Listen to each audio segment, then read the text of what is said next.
Les doy las buenas tardes a los que están de este lado del Atlántico. Buenas noches, buenas tardes, buenas noches para el doctor Esponera. Bueno, aquí en el marco del programa de Historia de las Culturas del Mediterráneo, tenemos a un invitado que nos honra, un aragonés que es ahora mediterráneo puesto que reside en Valencia. Eh, eh, lo conozco de hace muchos años y realmente ha llegado a unas posiciones dentro de lo que es tanto los estudios teológicos como los estudios históricos, a un punto muy elevado dentro del horizonte académico europeo, y hoy tenemos la suerte de que converse para nosotros, ¿no? Se trata del doctor Alfonso Esponera Cerdán, que es miembro de la Orden de los Hermanos Predicadores. Él es licenciado en teología y doctor en historia, un cercano conocedor de lo que es la América del Sur. No solo ha estudiado aquí en la Argentina, sino que conoce la región muy bien, Uruguay, Chile, el Perú, Brasil. Es un gran conocedor y un gran estudioso de estas áreas también, además de lo que va a ser uno de los polos de la exposición de hoy, que es sobre la orden dominicana en el periodo medieval y en la temprana modernidad, que por supuesto va a tener algunas derivaciones sobre lo que sucedió en el área americana. Temas y problemas, ¿no? Creo que en estas dos palabras está un poco resumida la intención de la charla y el interés por el cual convocábamos a los alumnos, los que están ya en el último tramo de la carrera, los que están buscando horizonte para su maestría o para su posgrado. Uno de los grandes problemas es justamente hallar temas, ¿no? Si no, estamos continuamente reciclando los mismos, a veces con escasas aportaciones, con alguna novedad bibliográfica que más o menos parafrasea lo que ya habíamos conocido. Entonces, nuestra preocupación en este sentido es la proyección de originalidad y sobre todo esa dimensión tan importante de todo estudioso de las humanidades, que es bueno, una etapa de reflexión y de exhaustividad que son cruciales, ¿no? El doctor Esponera Cerdán, bueno, ha sido profesor y ahora es catedrático emérito de la Universidad San Vicente Ferrer en Valencia, de su Instituto de Ciencias Religiosas. Ha trabajado sobre todo en el área de historia de la Iglesia e historia de la teología, y bueno, dirige revistas y tiene publicaciones realmente de un perfil muy importante que tocan todos los aspectos de la orden dominicana, y en particular uno de sus principales exponentes, San Vicente Ferrer, uno de los grandes predicadores del periodo medieval, un gran técnico del sermón, del cual Alfonso, bueno, ha estudiado todas las peripecias, no solamente su biografía intelectual, sino también se ha preocupado mucho por el problema de la iconografía. Ha dirigido una introducción a la iconografía de San Vicente del área valenciana, lo cual es un punto muy interesante para la interdisciplinariedad en el conocimiento de un momento histórico y de un personaje histórico. Y por supuesto se ha preocupado bastante sobre su técnica de predicación, ¿no? Su libro sobre el arte de predicar, y los principios teológicos del sermonario de San Vicente Ferrer es un libro central en este plano. Y bueno, ha convocado congresos internacionales, por supuesto una intensa actividad en la producción de artículos, y entre las últimas obras que estamos esperando aquí desde la Argentina está justamente la edición del proceso de canonización de San Vicente Ferrer, que, bueno, hasta donde tenía entendido estaba en prensa, pero ya me acabo de enterar hace unos minutos de que ya salió del horno y que está editado, ¿no? O sea, la edición de las fuentes, la edición de los materiales primordiales es una preocupación muy conocida dentro de su trabajo académico. Entonces nos parecía la persona ideal para este tipo de orientación temática sobre diagnósticos de repositorios, de horizontes de trabajo, colecciones bibliográficas. Entonces, sin más, le cedo ya la palabra y le agradezco muchísimo el que esté presente con nosotros. Muchas gracias, Horacio. Y para todos ustedes, buenas tardes. Mi charla, mi intervención, va a tener fundamentalmente 8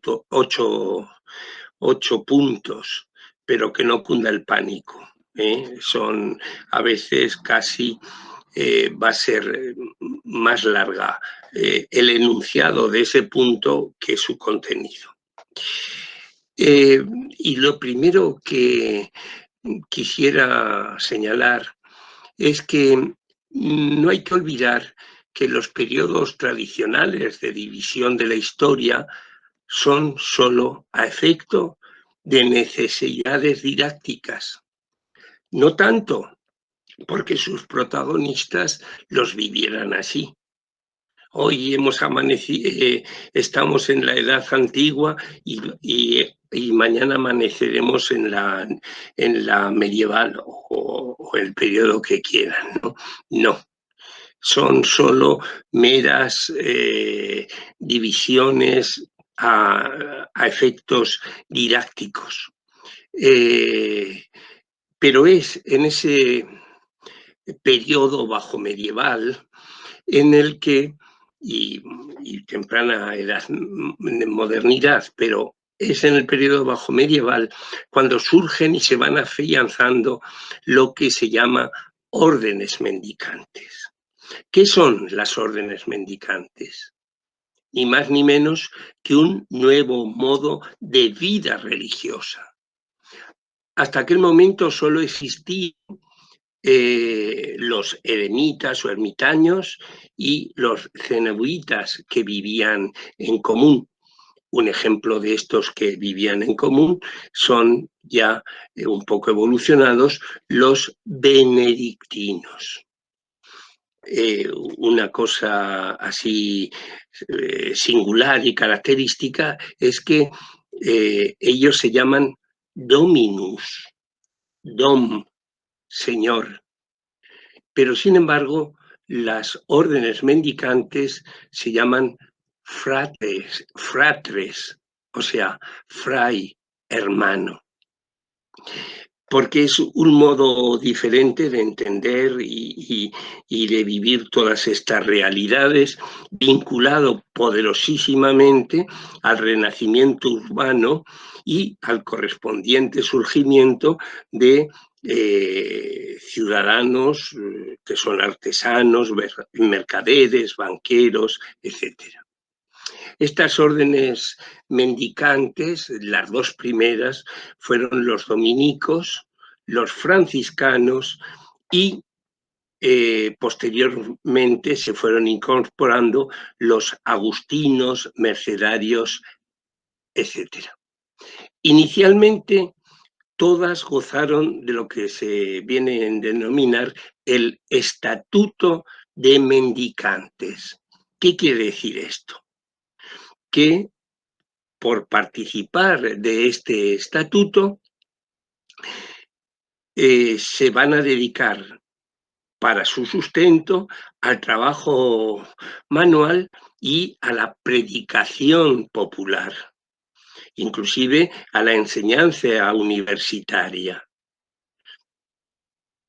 Este modo de vida, de trabajo manual y predicación y enseñanza, es reconocido por la jerarquía de la Iglesia desde, como decía, el siglo XIII hasta mediados del siglo XIV-XV. No tienen ninguna propiedad privada y escasa conventual. O sea, cuando digo propiedad privada, quiero decir individual, personal. y las conventuales también son muy, muy pocas. Y entonces, ¿cómo viven? Pues eso, predicando, practicando la mendicancia, la mendicidad, recibiendo pues lo que les da la buena gente. Inclusive San Francisco es muy exigente en esto, y Santo Domingo, en el sentido de que mendiguen, pidan lo que van a consumir ese día, pero nada más. Todo lo que sobre se lo den a los pobres. Evidentemente, si son religiosos, viven ese voto de pobreza, de castidad y de obediencia, y lo viven en común.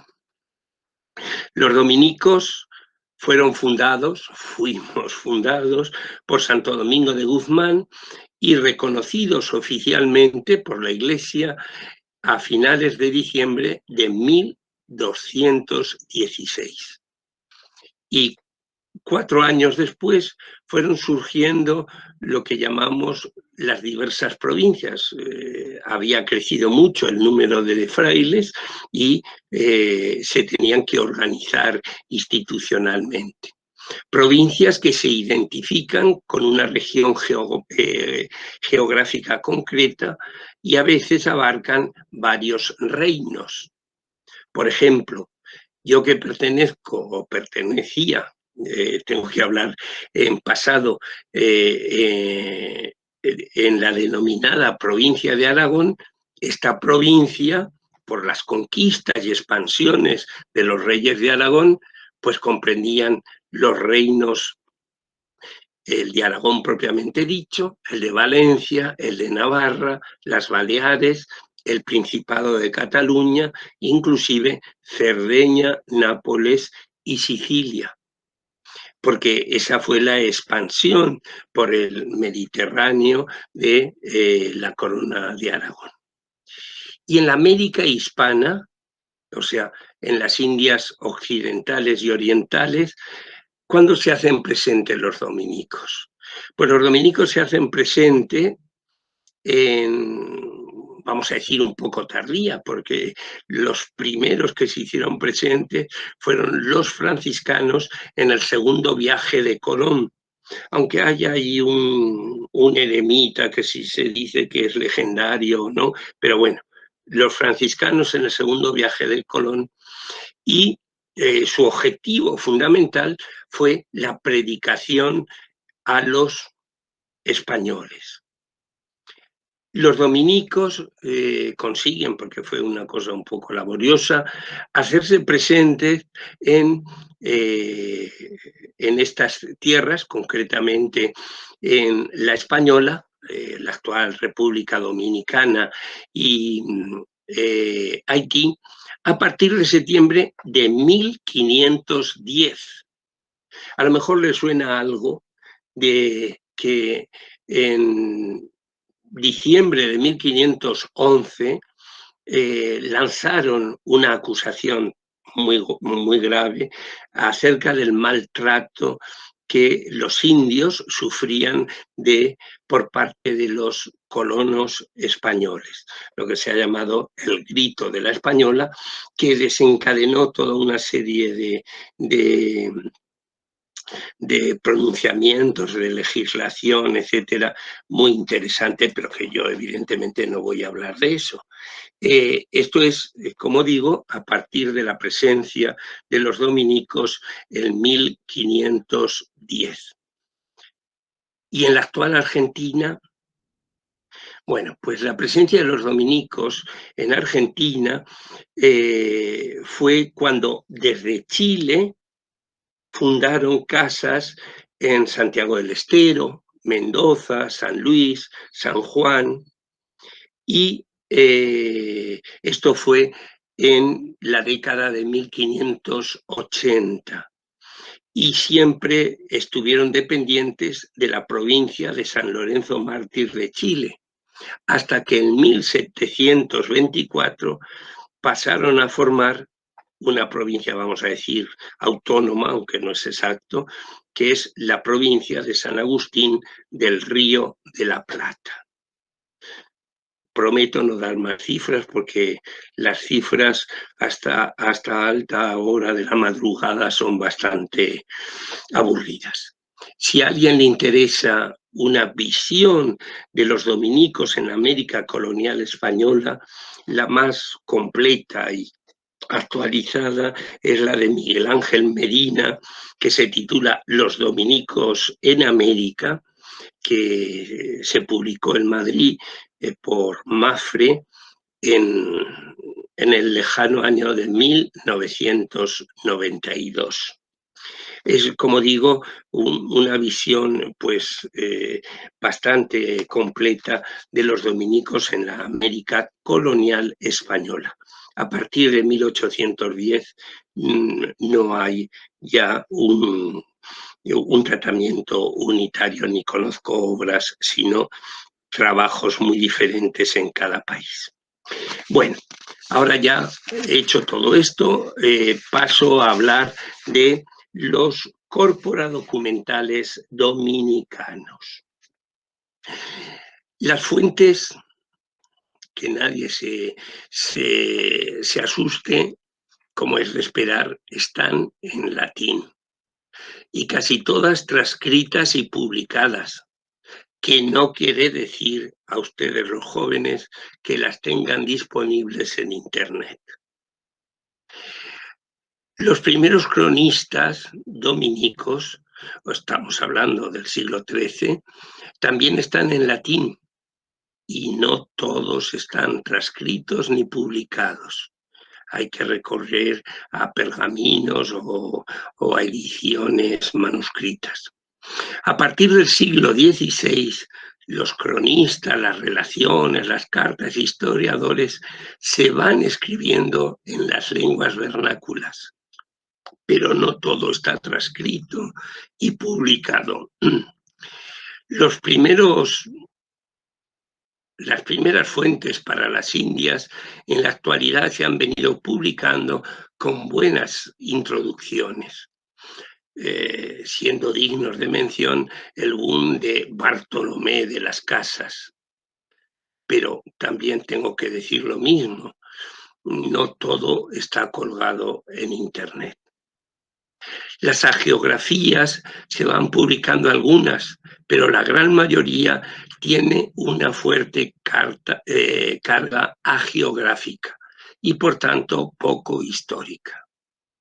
Los terciarios o terceras órdenes, o sea, esos hombres y mujeres que aceptaban un peculiar estilo de vida vivido desde su vida en la familia, en el mundo, pero reconocido por la Iglesia, fueron una interesantísima institución de los mendicantes, a estudiar sobre todo por su presencia e incidencia en la sociedad, tanto metropolitana como la colonial del momento.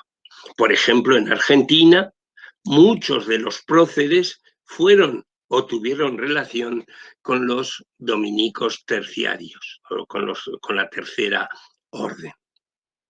Sobre las diversas provincias de la orden, pues se va publicando algo.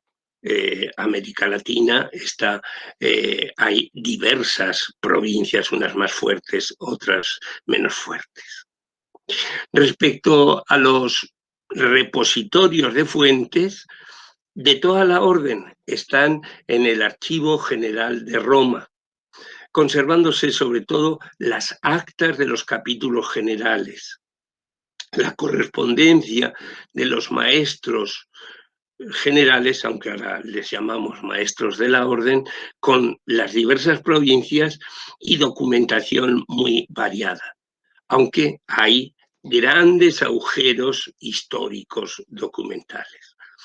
Las actas de los capítulos generales fueron publicadas en 1901 y actualmente hay un CD que, bueno, pues tiene cosas muy completas. Las fuentes primitivas sobre Santo Domingo de Guzmán las tenemos publicadas en español en una edición del 2011, muy, muy buena, pero como decía Horacio, para traer libros de España a América es todo un problema. Ya hablaremos de lo del proceso de canonización, porque a Mariano le interesa. Las actas de los capítulos provinciales, pues, por ejemplo, las de la provincia de España, que se conservan en Salamanca, están publicadas desde 1220 hasta fines del 16. Las de la provincia de Aragón se conservan aquí en Valencia, pero solo están publicadas las del 14. Para la historiografía dominicana ibérica, desde el Renacimiento hasta la Ilustración, o sea, hasta el 18 incluido, se van publicando algunos trabajos. Para América Latina, no olvidemos la fecha, a partir de 1510 se hacen presente y se fueron expandiendo. Curiosamente, partiendo de Centroamérica, pasaron a las Indias Orientales, o sea, a Filipinas, Japón, China y Corea. Sobre todo en Filipinas, que fue su primera presencia, implantaron el modo de evangelización de las misiones, de las reducciones. Siempre gracias a una película que no está mal, ¿verdad? Pero claro, los que vivís en Sudamérica ya habéis tenido oportunidad de ir a las cataratas del Iguazú para ir a las misiones jesuíticas. Menuda vuelta si vas por las cataratas, ¿verdad? Pero claro, cinematográficamente es una hermosísimas escenas. Bueno, pero la citaba no tanto por la película, sino la citaba porque las que más fama tienen son las reducciones jesuíticas, pero no. Hubo reducciones de los dominicos, de los franciscanos, de los jesuitas, de los capuchinos, etcétera. No eran tan abundantes como las de los jesuitas, pero también fueron muy importantes. Lo que pasa es que no tienen tan buena difusión y tan buena prensa. Pero, en fin. La documentación de los dominicos de América o de Latinoamérica hasta el proceso emancipador, pues de las respectivas repúblicas, como muy bien sabéis, se conservan en el Archivo General de Indias, algo en el Archivo Histórico Nacional de Madrid, así como en algún archivo nacional en México. Yo tuve oportunidad de trabajar allí y es que no hemos de olvidar que el hecho del patronato regio español sobre la Iglesia, pues hace que en esos archivos estatales se pueda conservar información abundante. La presencia de los dominicos en el actual Brasil solo es a partir de fines del siglo XIX y en zonas bastante misionales del interior, gracias a dominicos franceses. Las actuales diversas provincias americanas también conservan sus fuentes, pero claro, sin olvidar las desamortizaciones y diversos avatares históricos padecidos en cada lugar. Concretamente, puesto que estamos en Argentina, para Argentina se conservan en el convento de Buenos Aires, estando sus actas capitulares de 1724 a 1824, editadas por el benemérito padre Jacinto Carrasco, en un libro que publicó en 1924. Veis que insistencia en la fecha, bueno, pues un centenario, etcétera. Para Chile, los trabajos publicados, pero muy difíciles de encontrar, del padre Ramón Ramírez. Y para Colombia, pues lo mismo, los trabajos iniciales y difíciles de encontrar del padre Alberto Ariza. Pasemos ahora a la hemerografía. Ese palabra que inculto soy, Horacio, me lo he tenido que mirar porque no sabía lo que era la hemerografía. Es un palabra que no conocía. Bueno, nunca te irás a la cama sin conocer algo nuevo, ¿verdad? Pues en cuanto a las características más resaltantes de cada fuente, no debemos olvidar nunca origen, autor, finalidad, destinatario, género literario, etcétera, ¿no? Porque así podremos valorar mejor sus informaciones. A mí que lo diga un autor, que lo diga una fuente y lo copie al pie de la letra, muy bien, pero tengo que elaborar y ver cuál es con exactitud lo que está transmitiendo. Por omisión, por énfasis, en fin, por lo que sea. Cada convento y cada provincia tenía obligación de tener historias y crónicas. Inclusive algunos, los grandes, lo que se llaman lumen domus, lumen, luz de la casa. Luego las lees y sí, es una luz que ilumina y oculta los hechos del pasado y, bueno, se quiere que sea luz para el futuro. Pues bien, estas historias, estas crónicas provinciales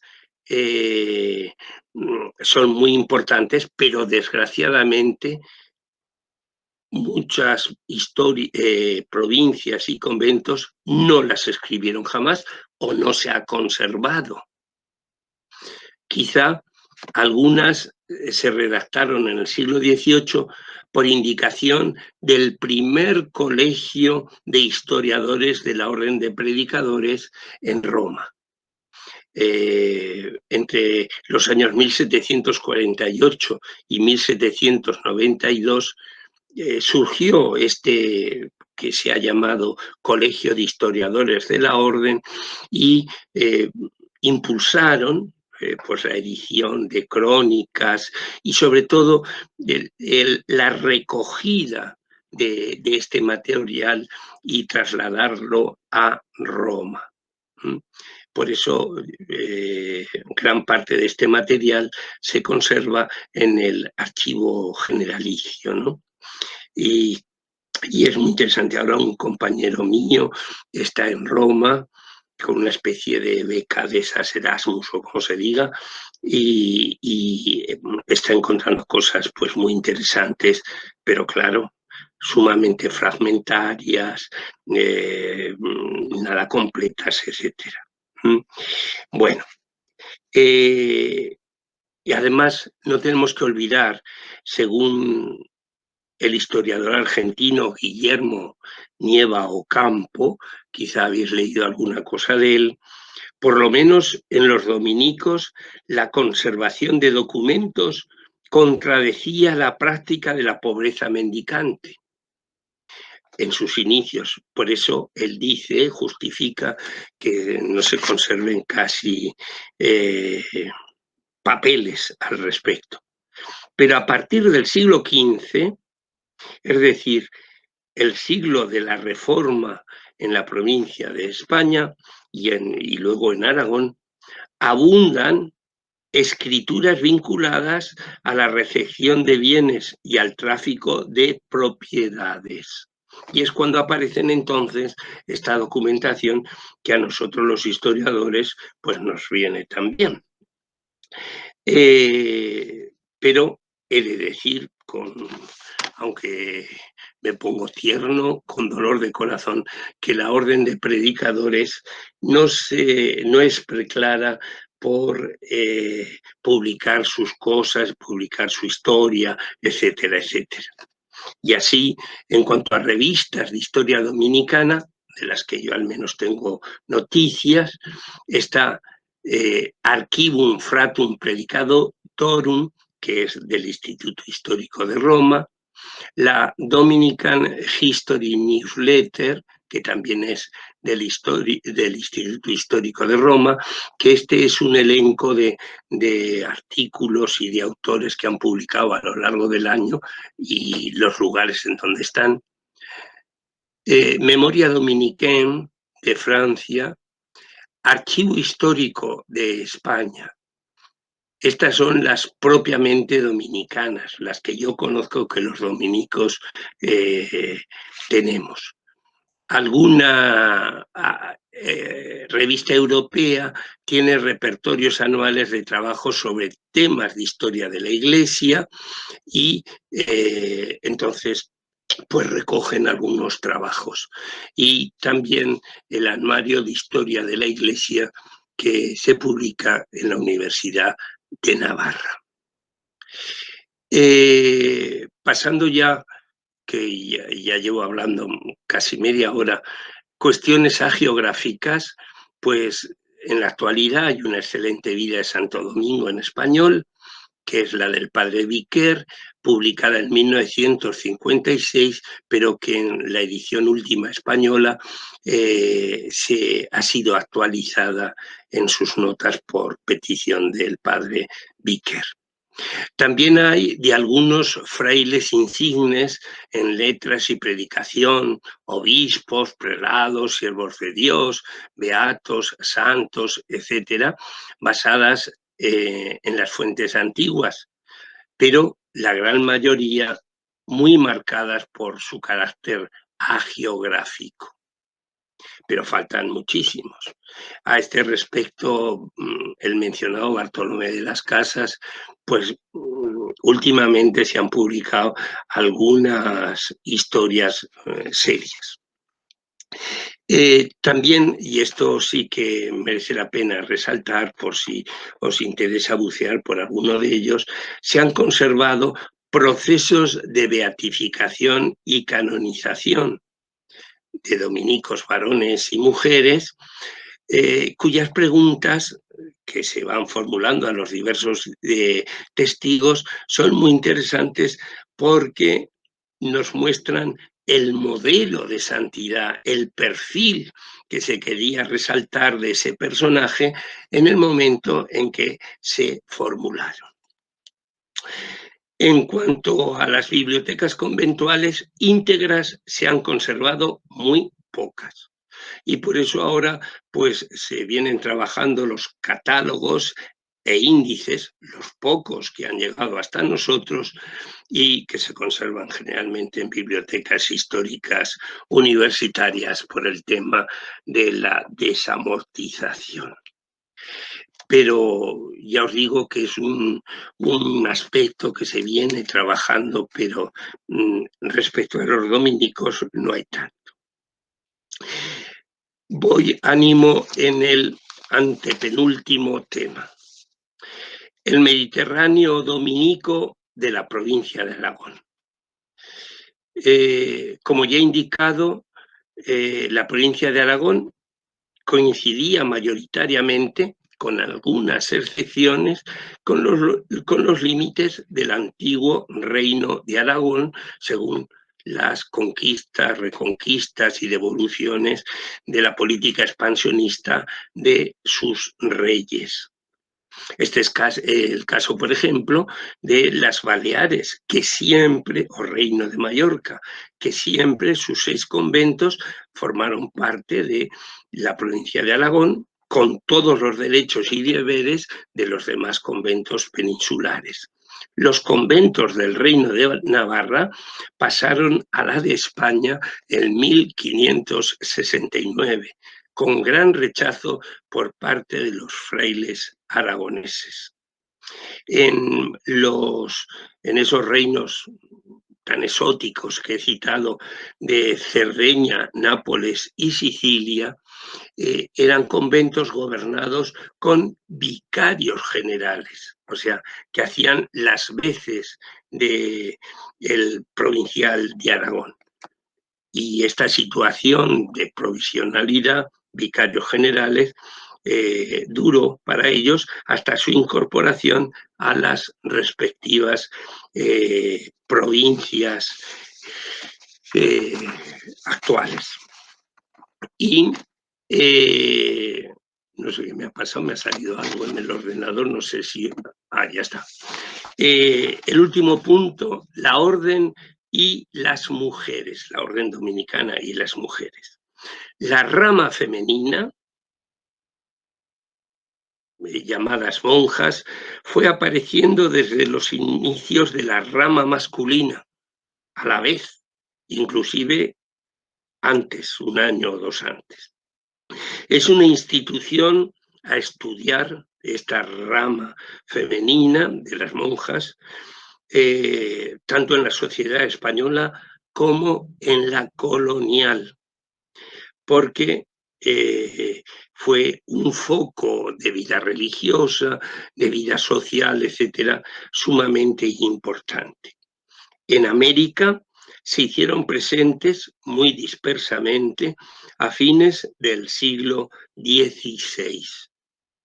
Primero en México, luego también hubo, aunque no tenía ninguna relación, en el virreinato, en el Perú, y luego en los diversos centros hispanos coloniales. El problema de sus fuentes es muy similar al de los varones en cuanto a su conservación, sin olvidar que no eran tan numerosas. Otro tema son las denominadas beatas y beaterios. Beaterios eran cuando las beatas vivían en común, vivían juntas.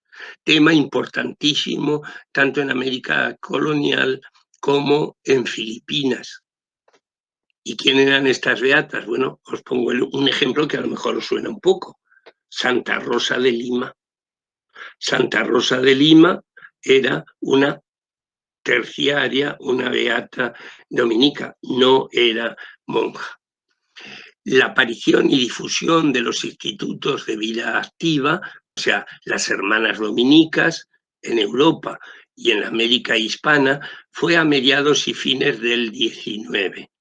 Y las que perduran hasta hoy guardan sus fuentes en los archivos de la propia congregación.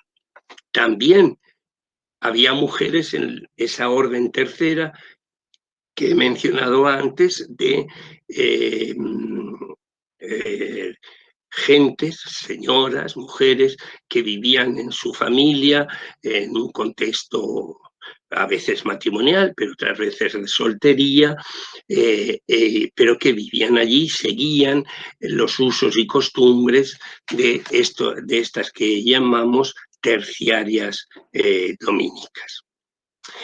Y bien, como llevo tanto rato hablando, ahora tendría que tratar viejos temas, nuevas lecturas, horizonte de posibles temas de investigación y de trabajo, que nadie se entusiasme. No es que fuera a dar posibles pistas de investigación y de trabajo, sino que aquí quería compartir con vosotros pues mis preocupaciones y mis cosas acerca de la historia de los dominicos. Pero creo que es preferiblemente, bueno, ya irán saliendo estas cosas y que ahora habléis vosotros en esta, con vuestras inquietudes y con cosas que yo a lo mejor por efecto de la velocidad no he expresado bien o he dejado pendientes. Adelante, pues. Infinitas gracias, Alfonso, por la exposición concisa y orientadora y espero fructífera para los presentes.